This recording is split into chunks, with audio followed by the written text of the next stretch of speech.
research was a sociological study of video gaming and basically about 5 different aspects of video gaming. So how video gaming is important to the people who play them, how video gaming has greater meaning throughout society because, people have been influenced by video games early in their childhood or even still currently, how video games, when people play them, they have certain behaviors that they exhibit and how we can study that behavior and generalize it to greater society.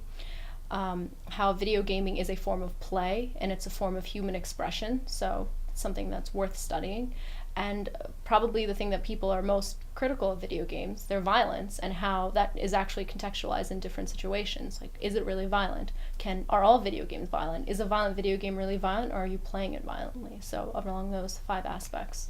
I studied those 5 aspects through 3 different types of methodologies. One was interviews, face-to-face interviews with 20 video gamers. They were about from age 18 to about 27.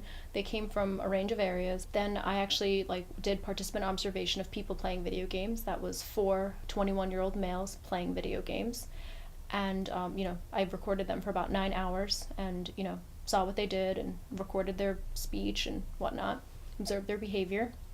And then I did a questionnaire administered to 170 Rutgers undergraduates and just asked them about their opinions. Most of these were non-gamers. It was in sociology classes, predominantly female for whatever reason. So it was good to get outsiders' perspectives. And, most of them had very negative things to say, which was interesting to see how people view video games. The final paper itself was written over an 8-month period from September to April. I actually had no idea what I was going to write of until I showed up at Rutgers and knew I was doing a thesis, but no clue who I was working with or what I was going to study, just that I wanted to study something I was interested in.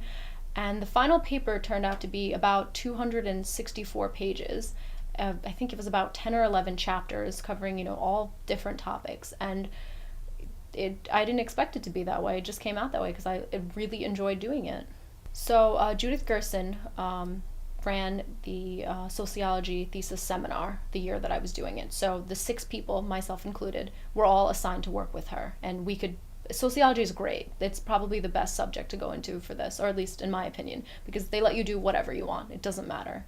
You can, as long as it has some bearing on sociology, you can study it, and you're going to do it in a proper way, of course. And Paul McLean, I believe his interests are in Florentine letters or something. It's nothing to do with what I was doing. I just desperately needed an advisor. I had to submit my proposal. I went to him and I was like, this is what I want to study. I want to study video games. It's what I'm interested in. Can you please work with me? And I guess he said, let me get back to you in a couple days. And he emails me and is like, it's fine, let's go. I got so much from the school from it. They gave me so much research money. I got a $2,000 stipend, and I think I did the math once. I think $800 or more to do my research, whatever money, traveling, my copies, the games that I bought to play, to actually experience certain games. They gave me so much. It was great. And then they gave me the award for best sociology thesis in the department. So it felt so rewarding that this thing that I did, which seemed to other people a little bit silly, other people who I would meet and be like, oh, you're studying video games. That's really serious. It really paid off. Paul McLean and I are actually working to co-author my thesis findings and write something for a research publication, an actual sociology journal. So, that's very exciting. That what I did actually is going to be published in a real sociology journal. Granted, it's with his direction, it's his writing. I'm not a PhD in sociology. I'm not a big researcher like he is. And I think that's wonderful. That's something I did. And I read his first draft and I was like, this is exactly what I did. He's taken, and that's why it's a co-authored piece. He's taken my work and made it more sophisticated, and it's going to be published hopefully in some journal somewhere. And it's just really satisfying, that I could do this as an undergrad.